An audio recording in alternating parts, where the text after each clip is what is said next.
ओम नमः शिवाय। आप सभी के भीतर बैठे परमात्मा को मेरा प्रणाम। दर्शकों, खाना नंबर 1, भाव नंबर 1 और भाव नंबर 2 के बारे में हम पहले चर्चा कर चुके हैं और इसी के ऊपर हमारे दर्शकों के हमें बहुत सारे कमेंट भी मिले और हमारे पास कॉल भी आए कि आचार्य जी, इसी श्रृंखला को आप आगे बढ़ाइए और खाना नंबर 12 तक इसे कंप्लीट कीजिए। तो उसी का ध्यान रखते हुए आज हम इसी श्रृंखला में आगे चलते हैं और खाना नंबर 3, भाव नंबर 3 की बात करते हैं। तो भाव नंबर 3 में मुख्य तौर पर 2 ही ग्रह होते हैं, वो हैं बुध और मंगल। बुध की इसे जमीन कहा गया है। आम सरल भाषा में आपको समझाने के लिए मैं इन शब्दों का इस्तेमाल कर रहा हूँ। बुध की यहाँ पर जमीन है और इसके ऊपर जो इमारत बनी है वो है मंगल ग्रह की।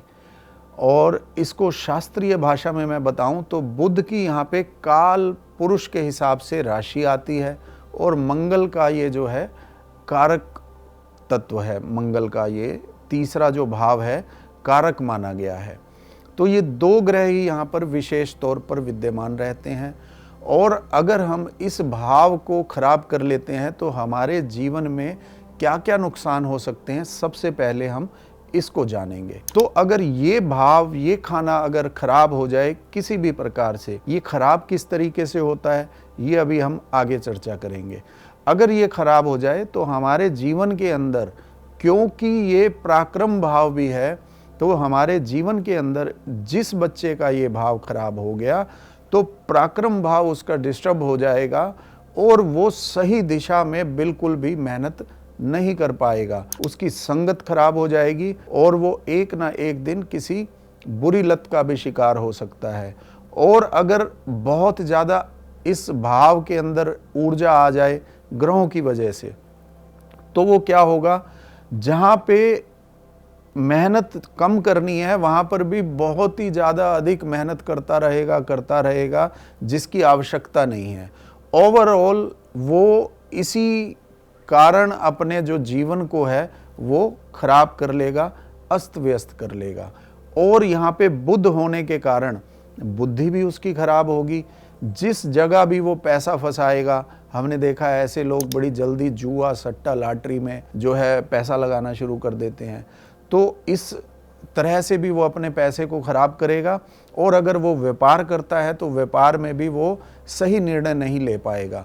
तो ये तो दर्शकों मैंने बताया कि अगर भाव नंबर 3 हमारा खराब हो जाता है तो हमारे जीवन में हमें क्या क्या परेशानियां होती हैं। अब ये खराब होगा कैसे, उसे जानते हैं।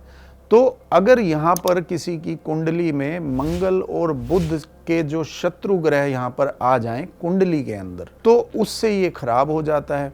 अब मंगल और बुध, इनके जो दुश्मन ग्रहों में मुख्य तौर पर राहु आ जाएंगे, शनि आ जाएंगे और एक ग्रह और यहाँ पर आकर के जो है वो अस्त व्यस्त कर देता है। क्या वो है? बृहस्पति। बृहस्पति भी वैसे तो अच्छा है, वो मंगल का भी जो है मित्र है, पर बुध से वो शत्रुता करता है। तो यहाँ पे वो क्या करेगा, अग्रेशन बहुत देता है। तो जब यहाँ पर एंटी प्लैनेट्स आ जाएंगे तो वो आपको नुकसान देंगे ही देंगे। अब इसका समाधान कैसे किया जाए, तो दोस्तों इसका मैं आपको बड़ा एक सरल सा समाधान बताता हूँ। आप क्या कीजिए, व्यवहारिक भाषा में बताने की कोशिश करता हूँ कि ये वास्तु के अनुसार जो है तीसरा भाव साउथ डायरेक्शन है। तो अगर साउथ डायरेक्शन के अंदर जो अगर हमारा एंटी प्लैनेट वहाँ पर आ गया है, उस एंटी प्लैनेट के भी अगर हम शत्रु ग्रह को हमारी साउथ दिशा में या वेस्ट डायरेक्शन के अंदर किसी भी तरीके से स्थापित कर दें तो शत्रु के वहाँ आने से ये अपनी शरारत करना बंद कर देंगे और हमारा ये भाव अच्छा हो जाएगा और हम अपने जीवन में सही दिशा में मेहनत करते हुए जो है सफलता को प्राप्त करेंगे। अब मैं बात करता हूँ कि किस कारण से जर्नल, व्यवहारिक तौर पर किस कारण से हम खाना नंबर 3, भाव नंबर 3 को जो है खराब कर लेते हैं। दोस्तों मैंने अक्सर देखा है, जैसे अभी मैंने बात करी कि शनि ग्रह यहाँ पर आ जाए, शनि जब यहाँ पर आता है तो वो थोड़ी शरारत दे देता है। अब बुध ग्रह यहाँ पर है, बुध को समझिए, बुध क्या है? बुध हमारी बुद्धि है सबसे पहले, और रिलेशन में देखा जाए तो ये हमारी बहन, हमारी बुआ, हमारी बेटी भी है। और छोटी कन्याएं जिसको हम कंजक बोलते हैं, ये भी बुध का ही रूप होती हैं। तो अगर यहाँ पर हम कंजकों की सेवा करें तो ये हम बुध को अच्छा करेंगे। अब बात मैं कर रहा हूँ कि ये खराब किस तरीके से हो जाता है। मैंने देखा है दोस्तों कि कन्याएं जो है आपने अपने घर में बुलाई और उनकी बिल्कुल भाव से आपने पूजा की, अर्चना करी, उनको मातृ रूप देख करके, उनके अंदर माता का भाव लेकर के आपने उनकी पूजा करी। और दोस्तों मैंने देखा है, आपने सुना होगा कि बेटियां बहुत जल्दी बड़ी हो जाती हैं। अब मैंने देखा है कि वो बेटी, वो कन्या जिसकी आपने पूजा की है, कुछ सालों के बाद जब वो जवान हो जाती है, जब वो बड़ी हो जाती है, तो वही बच्चा जो उसकी पूजा कर रहा था कुछ साल पहले, अब वो उस पे बुरी दृष्टि डालता है, कुदृष्टि रखता है। अब वो ये भूल जाता है कि इसको मैंने माता के रूप में पूजा भी है। अब उसका जीवन इतना अस्त व्यस्त हो जाएगा दोस्तों, उसे पता भी नहीं चलेगा कि किस कारण मेरे जीवन में इतनी परेशानियां आ रही हैं। तो ये बहुत छोटी सी बात है, इस चीज़ का भी ध्यान रखिए। और वैसे भी अगर हम बेटियों पर गलत निगाह डालेंगे तो यकीनन हम अपने खाना नंबर 3 को जो है खराब कर लेंगे, अपने पराक्रम को खराब कर लेंगे, और एक ना एक दिन हमारा जीवन जो है वो नष्ट ही हो जाएगा। तो ऐसे ही बुजुर्गों ने नहीं कहा हमारे कि भाई अपनी जो है बेटी और जितनी भी कन्याएं हैं उनको या तो मातृभाव से देखो या कन्या के रूप में देखो। तो इस बात का ध्यान रखना है हमें। अब दूसरा ग्रह यहाँ पर है मंगल। तो दोस्तों अब क्या करें? मंगल जो है वो हमारे मित्र हैं, हमारा पराक्रम है। पराक्रम के बारे में मैंने आपको बता दिया, मित्र के बारे में बताता हूँ, भाइयों के बारे में बताता हूँ।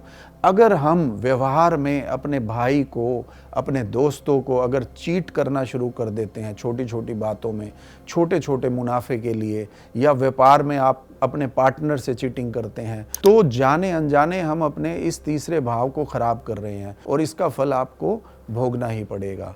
और तीसरा, वास्तु के हिसाब से मैं आपको बताता हूं कि अगर हम साउथ दिशा को या वेस्ट डायरेक्शन को अगर हम खराब करें, खराब से मेरा मतलब यही है कि वहाँ पर अगर सीलन आ जाए, वहाँ पर दरारें आ जाएं, या वहाँ पर एंटी एलिमेंट की कोई चीज़ आ जाए, स्टोर आ जाए, टॉयलेट आ जाए, तो भी तीसरा भाव जो है अच्छे जो है परिणाम नहीं देता, इसके कारण भी वो खराब हो जाता है।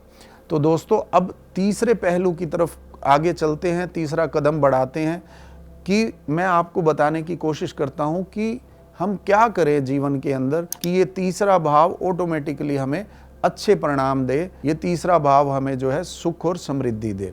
उसके लिए सबसे पहले तो प्रत्येक लड़की को जो है अच्छी दृष्टि से देखिए, सबके अंदर अच्छा भाव रखिए।